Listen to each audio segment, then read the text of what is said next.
Bom dia, boa tarde, boa noite, sejam bem-vindos a mais um vídeo aqui no canal. Eu me chamo Abner e no vídeo de hoje a gente vai cumprimentar uma personalidade da filosofia que, que ajuda a organizar e a fazer com que a gente tenha uma ponte para relacionarmos é, convoluções, eu diria, né? Ou seja, são comportamentos, são questionamentos da sociedade, são questionamentos do eu dividido entre o eu pessoal e o indivíduo social que surgiram. A gente fala né, no período contemporâneo, né? Então a gente vai pegar um pouco dessa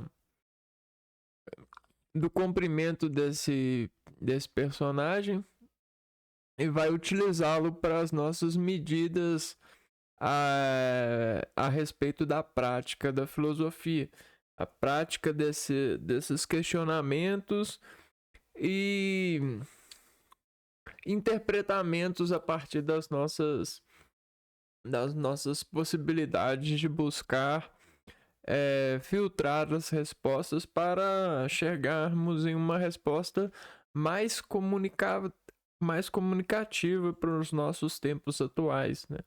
Algo que mexe mais perfeito, algo que é uma ferramenta mais precisa para responder por nós no tempo atual, porque todas as questões do universo sempre existiram.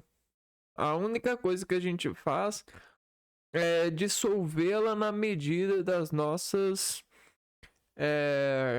utilidades. E é isso que a gente vai procurar com esse colega.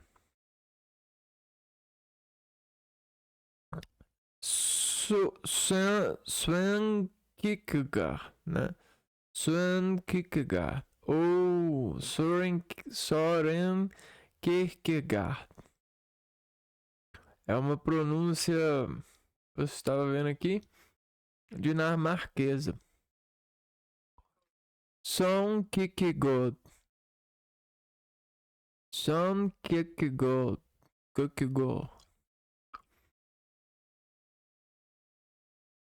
Então esse aqui é o Søren Kierkegaard.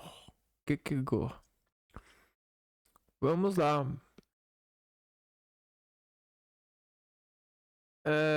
Filósofo dinamarquês, Kierkegaard foi um dos percussores da corrente filosófica do existencialismo. Dessa maneira, sua teoria esteve pautada nas questões da existência humana, destacando a relação dos homens com o mundo e ainda com Deus. Vamos por aqui. Existencialismo. O homem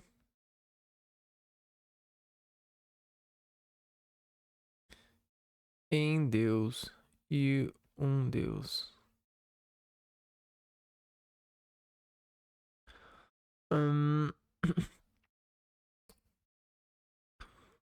Nessa relação, a vida humana, segundo o filósofo, estaria marcada pela angústia de viver por diversas inquietações e desesperos.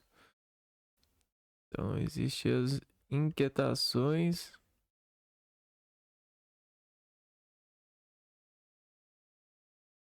e desesperos.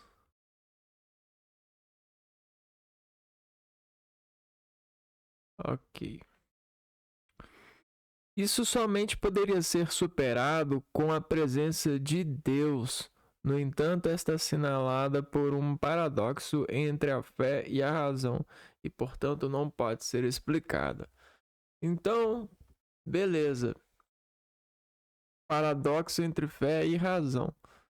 Razão, uma vez que ela não pode ser explicada, mas com base na dialética, a gente pode fazer uma conversão dos nossos sensos individuais, utilizando o objeto fisiológico como linha de análise investigativa. Bom, imagina que Søren Kierkegaard, lá na época dele, dos seus estudos, ele começava a se embriagar das razões, dos raciocínios que lhe inquietavam, né, que divagavam entre essas necessidades de perguntar, né, a obediência. Isso aqui sempre foi e sempre vai ser um alvo para um indivíduo em fase de desenvolvimento, né, da sua singularidade, da sua autoridade, autonomia. Todo indivíduo que procura a sua autossobrevivência, a sua independência, circunda esse objetivo, o objetivo de chegar à independência. Só que, com o passar dos anos, esse homem, com esse ser humano, com esse objetivo, começou a fazer a notação de que, se ele extrai da aliança com um superado, ele se supera além.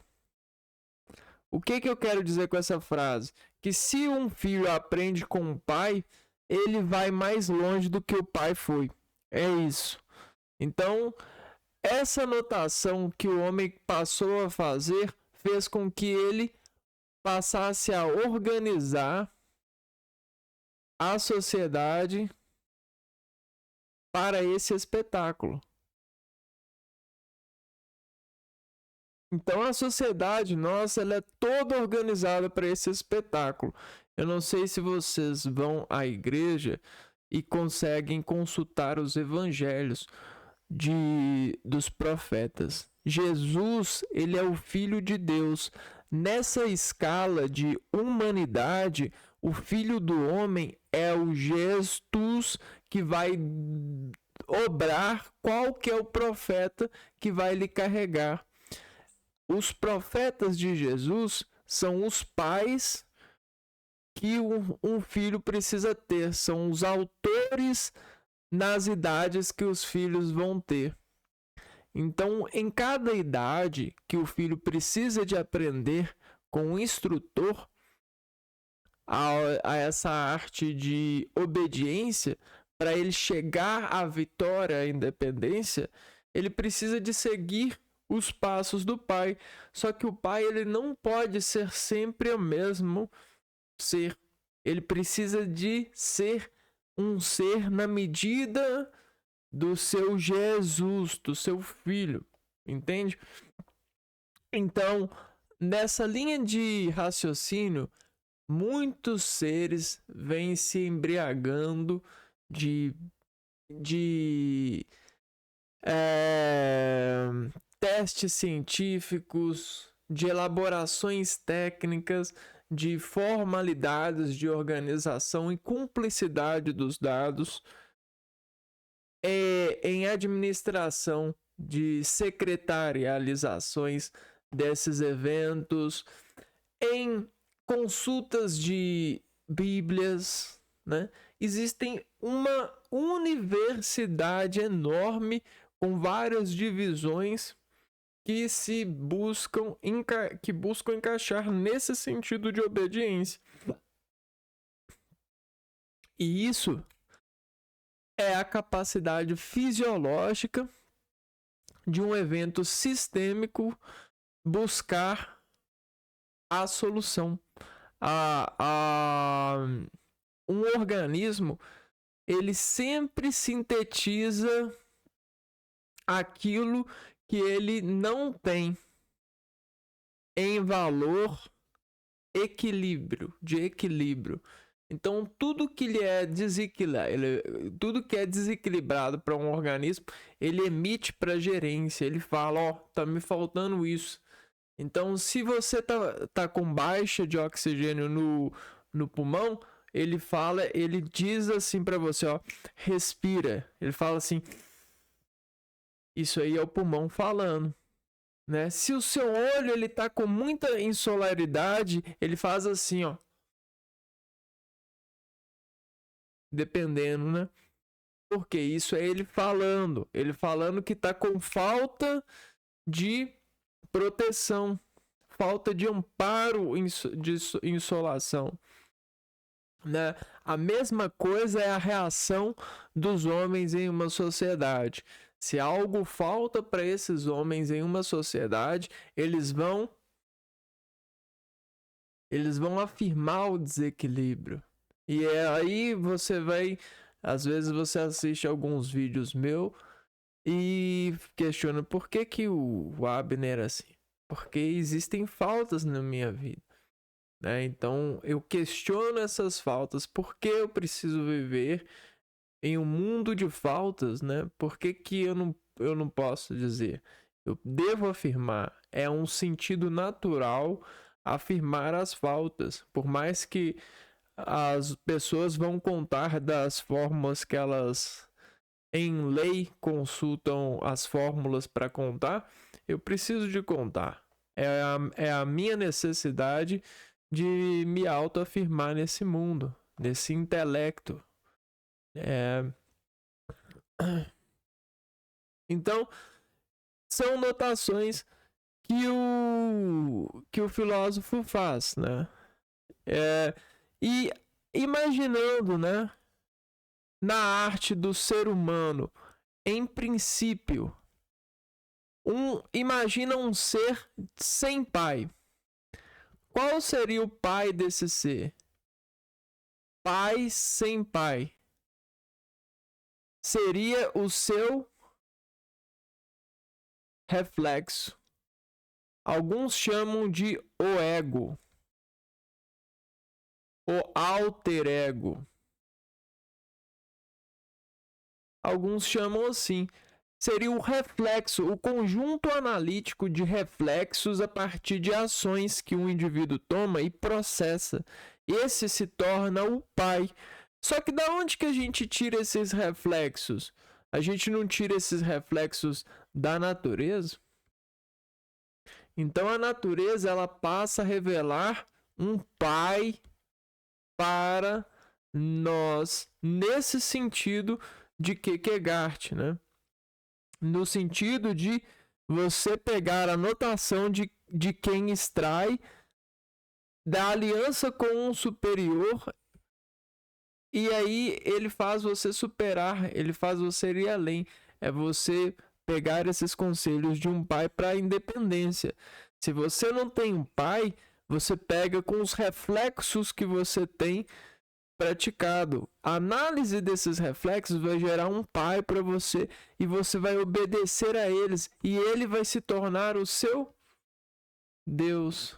Só que por que esse Deus é seguro?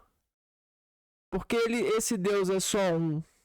Porque esse Deus ele é a natureza em reflexo do seu favor de viver, em reflexo do seu trabalho, em reflexo da sua sobrevivência.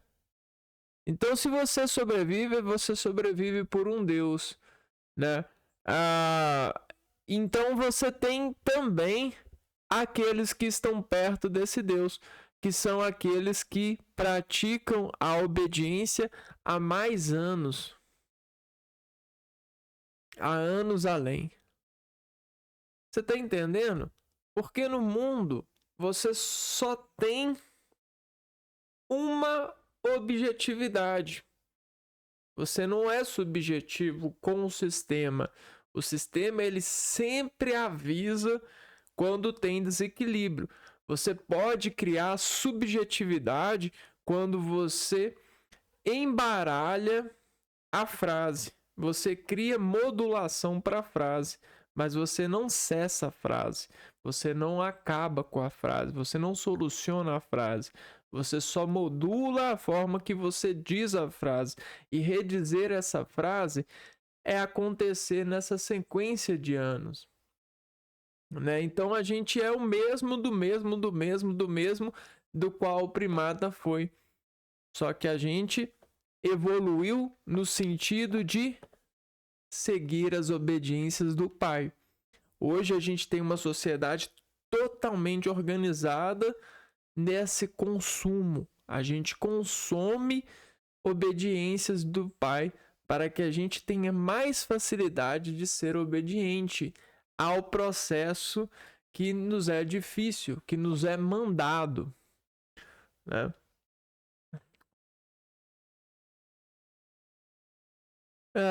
Bom, então foi isso que o Kierkegaard passou a estudar. Ele estuda esse tipo de relação, ó. A gente tem aqui, ó, S.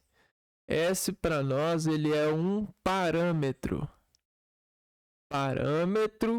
E aqui a gente tem um organismo com uma divisão, né?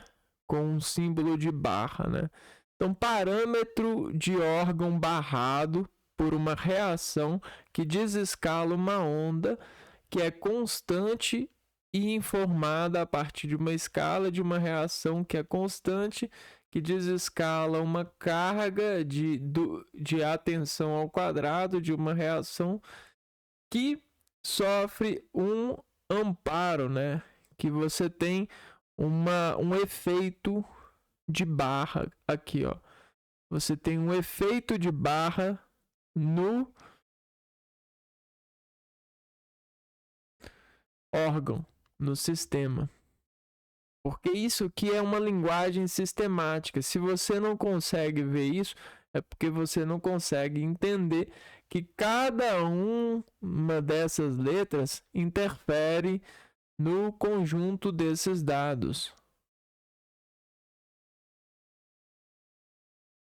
Ok? E esse é o nome desse agente especial, desse personagem para a instalação, para ajudar na instalação da educação fundamental voltada à arte da filosofia. Porque é essencial a pessoa filosofar para ela poder encaixar a matemática na sua convivência, né? Senão ela vai ficar sendo chocada tentando fazer as contas lá.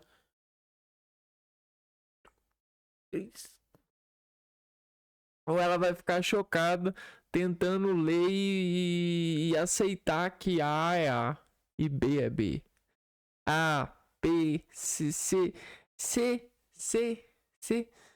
Então, para isso acontecer, os nossos pais eles precisaram se servir bastante até as luzes fluírem deles, né? Hoje em dia a gente tem muito isso, né? A gente tem artistas que estão que fluem muito essa drenagem, né, de utilidade desses dados de comunicação, que é a arte da linguagem. É a linguagem no sentido de elementos, símbolos visuais.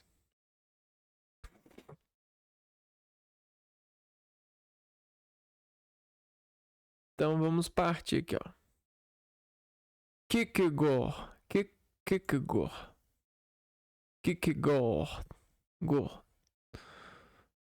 Soren Kierkegaard é conhecido. Nasceu em 1813 e morreu em 1855.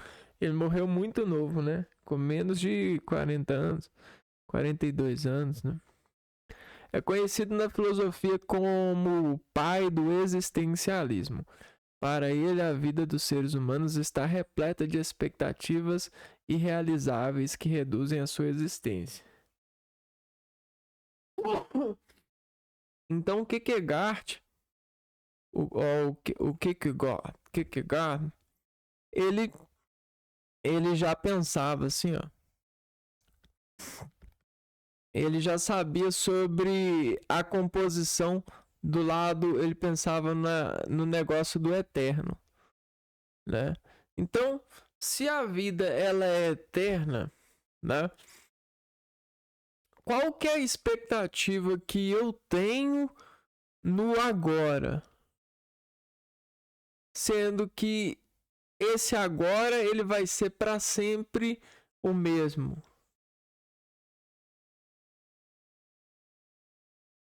Então ele ampliou os horizontes e viu assim, ele chegou a ver assim, cara, tudo é uma ilusão. O tempo não existe. Eu tô vivo aqui, mas se eu não tivesse, qual diferença faria? Esse momento sempre vai existir. Eu não faço diferença assim. Ele pensava assim, será que eu faço tanta diferença assim nessa vida?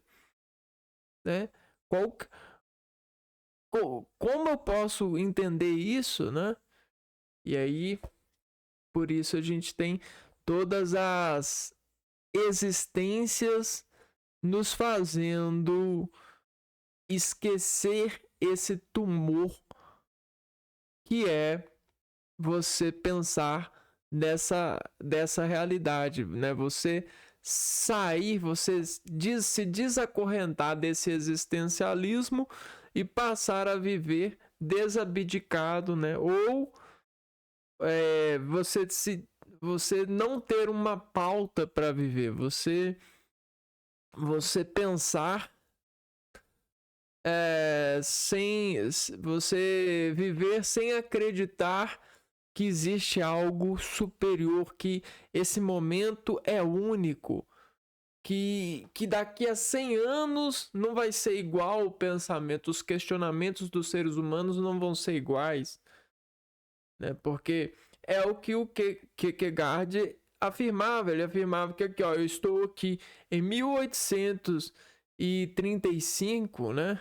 Eu estou aqui em 1835 pensando, bebendo com meus amigos e pensando, cara, isso aqui não vai mudar não. Esses questionamentos, essa atividade aqui não vai mudar. Isso aqui eu sempre vou precisar de fazer. Cara, mas é patético eu fazer alguma coisa sendo que sempre vai ser a mesma coisa, né? O que eu posso deixar pro mundo, né? Por que as pessoas estão correndo a todo vapor aí, isso e aquilo? Será que elas não entendem isso? Que a gente precisa de, né, pensar sobre isso para talvez começar a mudar isso. E esse foi o trabalho dele, né? Ele também percebeu que você chegaria a esse nível ou ele te ajudaria a te levar a esse nível e mostrar qual nível ele chegou nessas escavações. Expectativas irrealizáveis, ou seja, os seres humanos eles não vão mudar nada nessa vida. Eles têm a falsa impressão de mudança, né? Existencialismo. O ser humano não muda nada. Ele apenas cria falsas impressões. E para algumas pessoas esses falsos formam para ele um motivo motivo para viver. Né? As pessoas, elas juntam falsos e ficam motivadas para viver organizando esses falsos, né? Que são as máscaras. Máscaras mecanizadas. Existem várias pessoas que hoje se embriagam de saberem sobre as máscaras e torcerem por elas estatisticamente em um cenário político, no sentido da administração dos territórios, das áreas.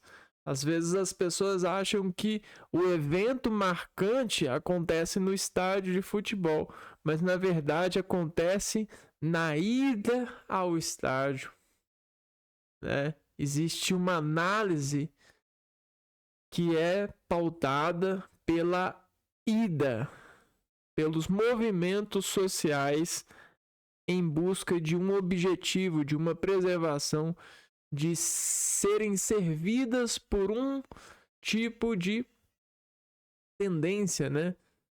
Essas são as máscaras mecânicas que são alvos de trabalhos, né? De exércitos. Existem exércitos com muitas pessoas cheias de tecnologias para apurar esse tipo de ida, de direção social. A ida para o estádio. A ida para o evento.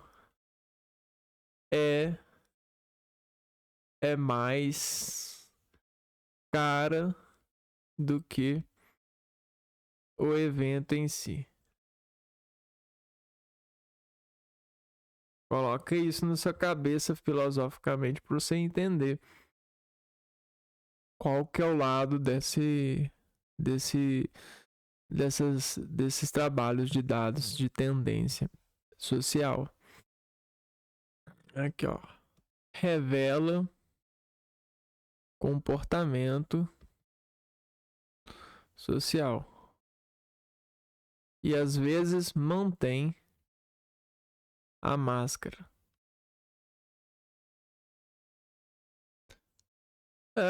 O filósofo dinamarquês abordou temas como a morte e a angústia, rompendo com a posição tradicional de negatividade, demonstrando que elas são condições necessárias da vida humana e possibilitando o indivíduo tornar-se quem realmente é. Então, quando a gente fala de morte e angústias, né? Quando a gente pega o tema morte e angústia, a gente pode colocar um ponto final ou fazer uma expansão de pontos, colocando vários pontos aqui, né? O que acontece? Morte e angústia são reações.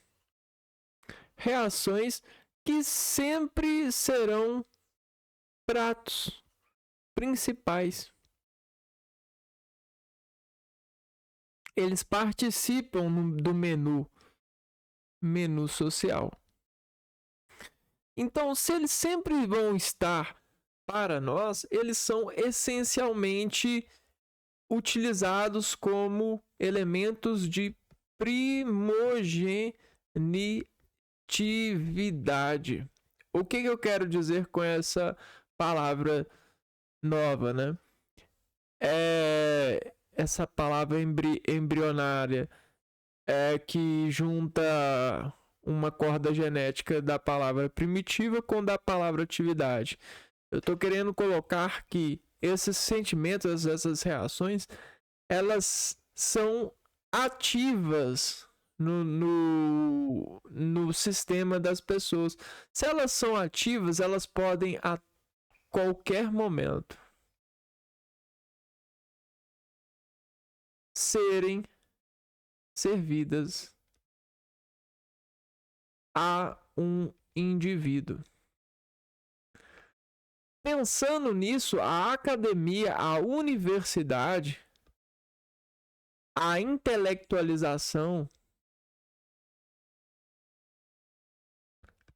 o governo, que é o pai de todos os pais desse país, ele decidiu que ele precisaria de fazer com que as pessoas ficassem cada vez mais imunes a esse sentimento. Então ele começa a criar em um ponto terminal, né, em uma dor, ele começa a dividir essa dor ao infinito. E como que ele faz isso? Ele cria um sistema de comunicação. E essa comunicação, ela tem o poder de mudar a versão dos fatos. Então, funciona como um eufemismo efetivo. Né? Então, é um efeito de figurinos que todos nós construímos. E eu posso te dizer uma coisa de várias formas, e se chega alguém, ele adiciona uma nova fórmula, e às vezes ele ajuda eu a refazer a minha fórmula. Então a gente cria um sistema de divisão ao infinito ou ao máximo possível de uma reação que seria talvez muito prejudicial a uma pessoa. E essa pessoa prejudicada, ela faz mal pro servidor social. Ela não é especificamente, ela não diz geralmente a verdade sobre o questionamento social. Ela mente sobre a sua natureza. Ela cria uma natureza para ela viver com essa dor.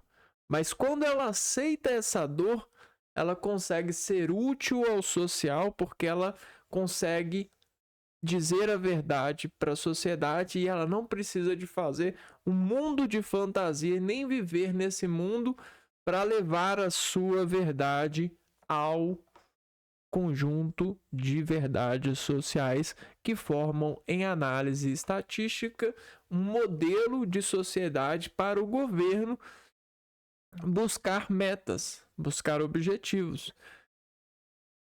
Então, é baseado nisso.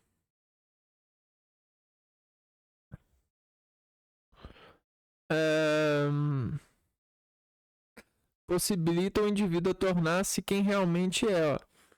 Então, existe um gerador de realidades individuais que desparte dessas reações, né? Então, o indivíduo que particiona-se, né? Ele desparte e aciona-se sobre essa fonte de reações, ele assume novas posições sociais. Ele ascende, existe uma ascensão por reações. É isso que ele afirma. Aliás, a morte de sua mãe, de seu pai e a precoce morte de 5 de seus irmãos fizeram com que o filósofo possuísse uma particular compreensão acerca do tema. Então ele ele utilizou um pouco da sua história para poder se entregar em uma filosofia para as pessoas que poderiam até mesmo assim como eles passar e ter que pensar por isso, né? Seu relacionamento com Regina Olsen, de quem ficou noivo e se separou para devotar seu espírito a Deus, também foi um fator determinante para o desenvolvimento de sua filosofia. Então ele também tem ele abandona papel de marido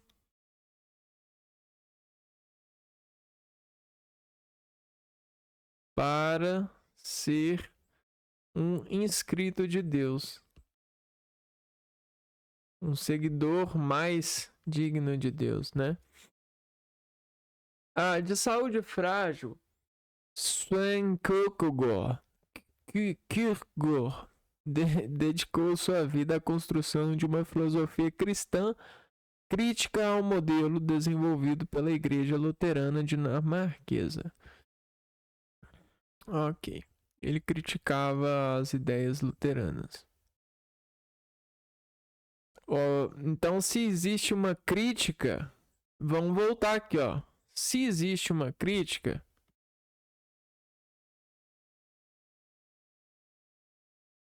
obviamente, esse indivíduo, que é o agente construtor da crítica, ele está, obviamente, desequilibrado com algo. Então ele afirma. Por isso,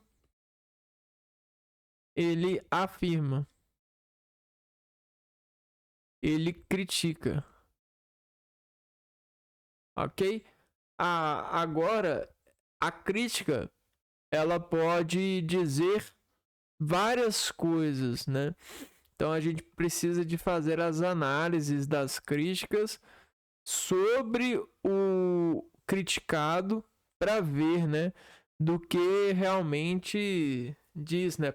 A gente precisa até mesmo conseguir traduzir uma crítica. No caso daqui do Kierkegaard, ele construiu sua crítica sobre o aspecto desenvolvido pela Igreja Luterana da Dinamarca.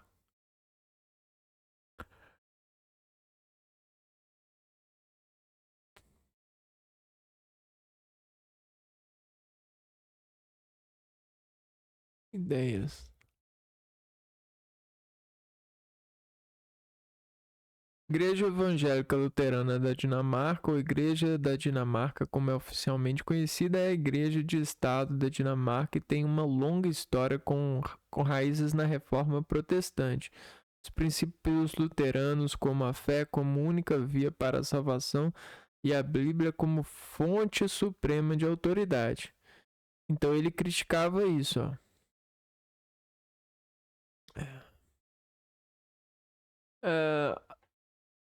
Ok, talvez ele pensasse em futuras necessidades de mudar a fazer uma releitura dos evangelhos ali, né, dos profetas que ensinaram Jesus.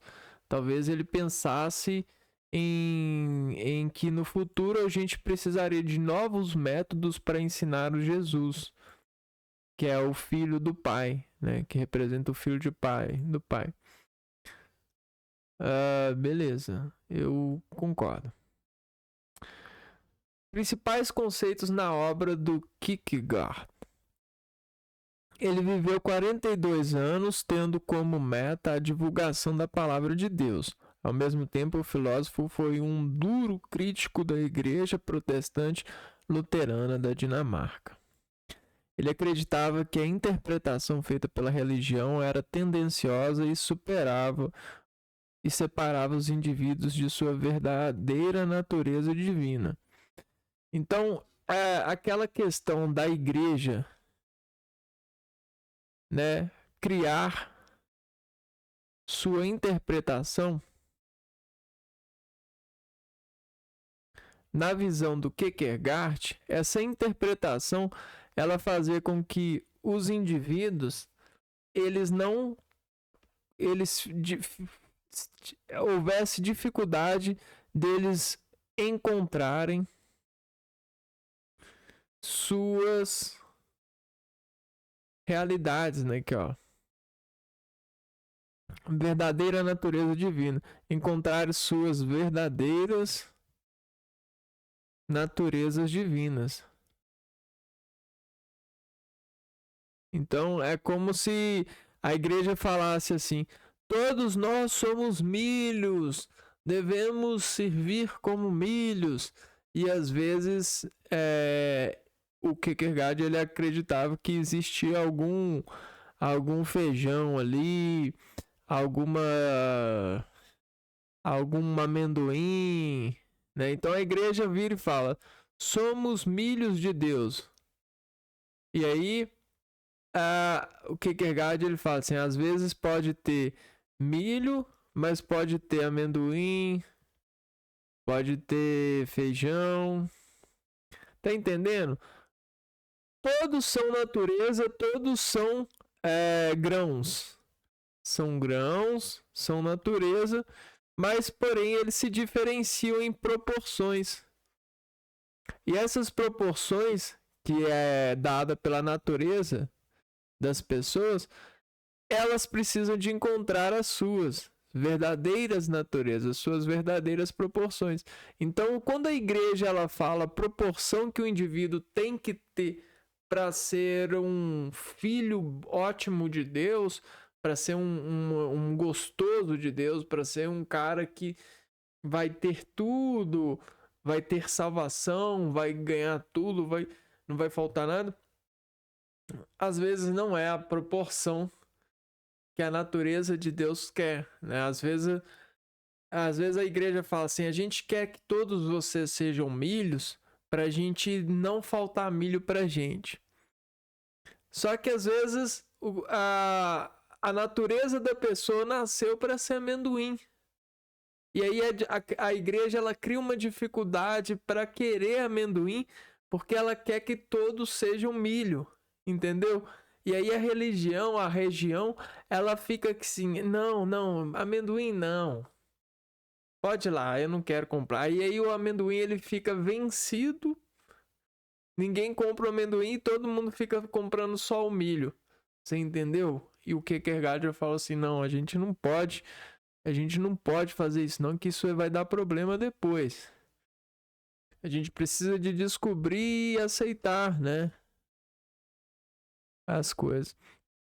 A raça humana deixou de temer a Deus depois disso. Veio o castigo.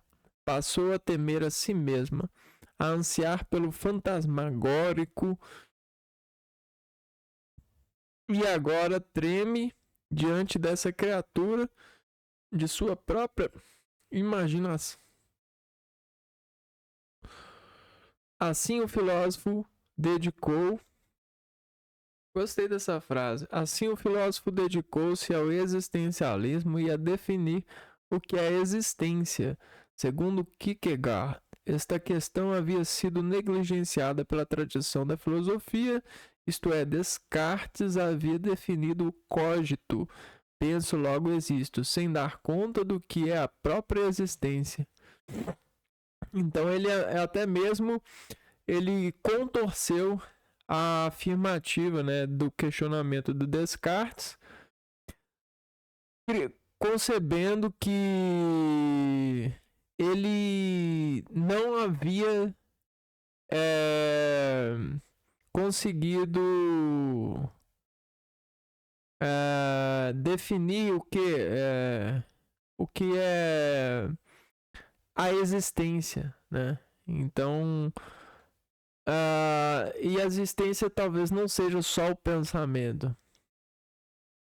Às vezes os filósofos eles colocam uma palavra para ajudar na investigação, para fazer um espelho, às vezes uma palavra para um filósofo ela é um espelho com uma densidade forte que ele tem para refletir aquilo que ele está dizendo num momento. Só que vem um outro filósofo depois e encontra uma palavra com uma densidade muito mais forte, ou que ele desconstrói a densidade dessa palavra colocada pelo filósofo anterior, para revelar essa palavra e dizer que ela não é a certa para afirmar o que o filósofo anterior dizia, né? Isso são categorias de interpretação, discorrer sobre um pensamento. Ele desenvolveu alguns conceitos fundamentais para a compreensão do seu pensamento, dentre eles a angústia, a ironia e a repetição. Então, se hoje você tem um pouco de repertório para isso, algum desenvolvimento se dá pelo filósofo Kierkegaard. Kierkegaard.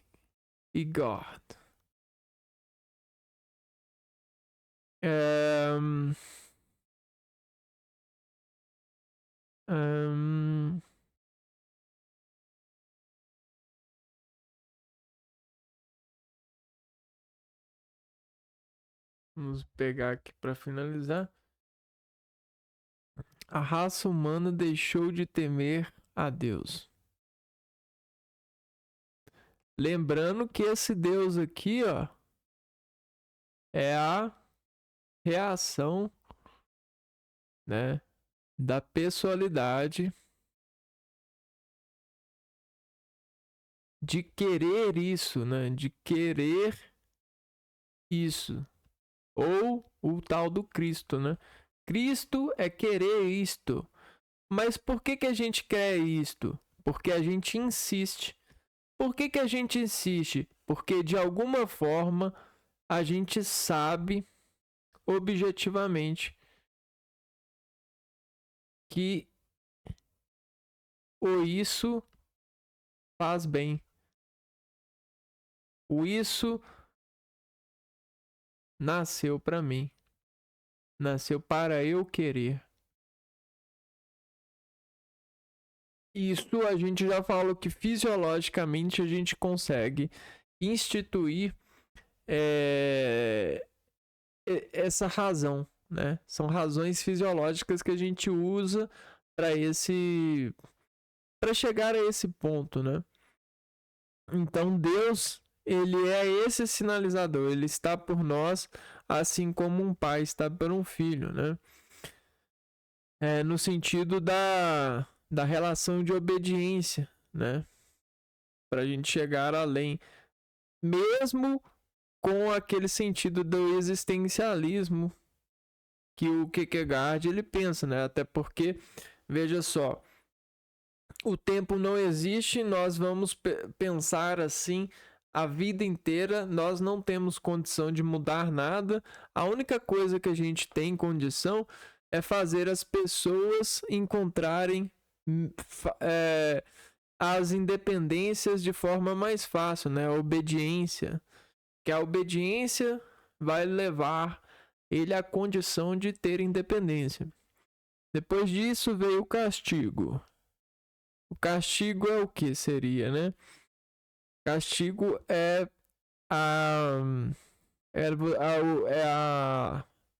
o não conseguir ser independência, né? Não conseguir o objetivo. Passou a temer a si mesma e a ansiar pelo fantasmagórico. O fantasmagórico seria a pessoa que constrói uma realidade de fantasia para viver com a dor que não consegue afirmar, né? Então, com a dor que eu não consigo afirmar, por exemplo, fulano morreu, ou a angústia que vive em mim, eu começo a criar uma fantasia, um reino de fantasia para viver. E aí eu passo a mentir para a sociedade, né? E agora treme diante dessa criatura de sua própria imaginação. E às vezes essa mesma criatura que o ser criou lhe faz temer, porque quando a pessoa meio que acorda já com tanta modificação, ela vê o absurdo que ela fez, né? Ela meio que se enterrou em um paraíso vivo, né? Só que o paraíso que a pessoa se enterrou é uma fantasia, né? É uma reação que é desencorajada, né? Uma reação desencorajada pela perda de elucidação da realidade, perda de processamentos de dados da realidade social e o filtro de dados, né, de interpretação para a realidade, para converter a pessoa de que ali existe uma realidade de fantasia. E aí as pessoas, elas causam muitos choques, muitas aversões, constroem muitos desvios dos padrões e passam a se comportar como loucas, né? Elas passam a gritar em público, a fazer atos sexuais em público, a se vestir totalmente desarticulado em público, né? Passam a não praticar os bens de público, né? Que são os bens de higiene, os bens de cumprimento social. Então existe essa ruptura, essa descomportalização criada por esse lado fantasmagórico, que é afirmado nessa frase. Essa fantasia que os seres humanos dão e estimulam as pessoas a se encorajarem assim. Só que elas não enxergam que ali é um fruto da falta de coragem de revelar a agonia, a morte que elas enfrentaram. E, obviamente, morte não é só de entidades físicas, de seres vivos e animais. A gente tem mortes de objetivos, de idealizações. Quando as pessoas pensam em coisas muito altas, por exemplo, eu penso que amanhã Deus vai encontrar comigo. E eu posso, na hora que isso acontecer, eu posso desacreditar de que aquele encontro foi Deus que fez e pode acontecer uma morte, uma agonia ali. Então, às vezes, a pessoa cria uma fantasia de que Deus está encontrando com ela, porque ela disse que Deus ia conversar com ela amanhã e ia esclarecer todos os problemas que surgiram na vida dele, em síntese. Tá entendendo? Então a gente tem esse lado de fantasias. E às vezes existe um processo analítico, né, psicológico, de consumos em função disso, né?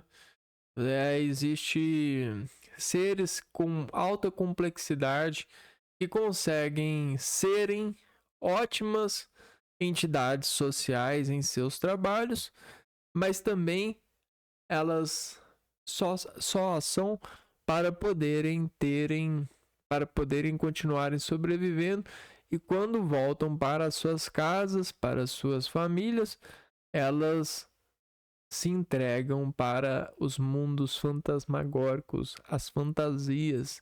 Elas não conseguem sustentar e articular uma vida de verdade, né? Eu acredito que isso tem cada vez mais nesse nosso mundo de intermedializações, né? Dados discorrendo para lá e para cá. Isso cada vez mais tem se tornado escasso. Cada vez mais isso tem se tornado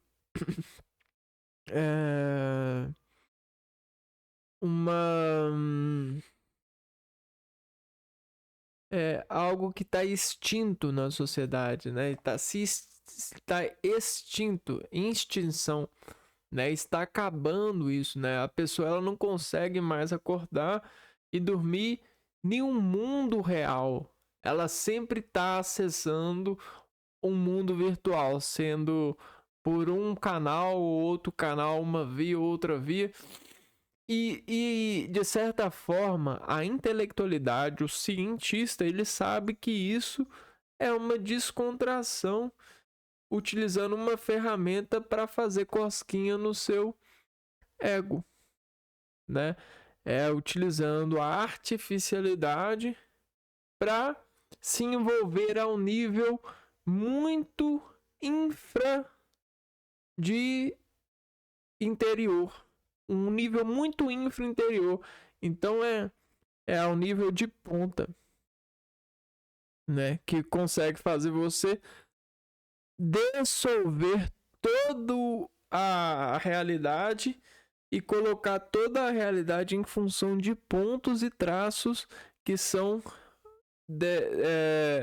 denúncias do seu equilíbrio e a fundamentalização do seu padrão para um objetivo de descrições, né? Obviamente é aí que a gente chega, né? Toda virtude, toda virtualidade, toda fantasia, ela tem um pingo de verdade, né? Por mais que as pessoas não queiram enxergar a ironia está presente ali, né? A porcentagem dela tá ali na contração dessa semeadura, dessa necessidade. Bom, então a gente fica por aqui e se vê no próximo vídeo para continuar falando sobre esse filósofo. Um abraço para vocês e fui!